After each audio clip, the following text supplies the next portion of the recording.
ভাত নাই। তোমরা ভাত খাচ্ছ, আমি খাবো না? আমার কষ্টে উপার্জন করা টাকার ভাত আমি নষ্ট করতে চাই না। বাবা দে, প্লেটটা দেন, তোকে ভাত দিচ্ছি। খাবো।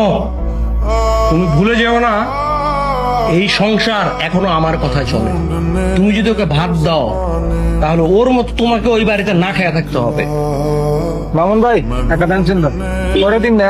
ওকে, আমি তোমার কাছে সিগারেট ছিলাম, তুমি আমার বলে সিগারেট নেই। এখন এই লোকটা চাওয়ার সাথে একটা সিগারেট দিয়ে দিলে, এখন সিগারেট কই পাইছো? সিগারেট বাকিতে বেশি না, আগের টাকা রয়েছে। বাইকের চাবিটা দে না। কি করবি? একটু মোর সাথে দেখা করে আসি। প্রয়োজন অন্য কিছু খাবো, আমার চাবি চাইস না, আমার কাজ আছে। আমার কিন্তু একটু মানে জরুরি আর কি, 5,000 টাকা দিতে পারবি? আজকে মোয়ের জন্মদিন তো, ওরে কিছু একটা গিফট দিতাম। 20,000 টাকা নিয়েছিলি যে মনে আছে? তুই টাকা পয়সা 2 দিন পর পরই নেস, দেওয়ার তো কোনো নামগঞ্জ থাকে না। তুই কিছু খাইলে খা, মামা টাকা পয়সা চাইস না। মামুন ভাই ওরা 1 প্যাকেট সিগারেট দেন তো।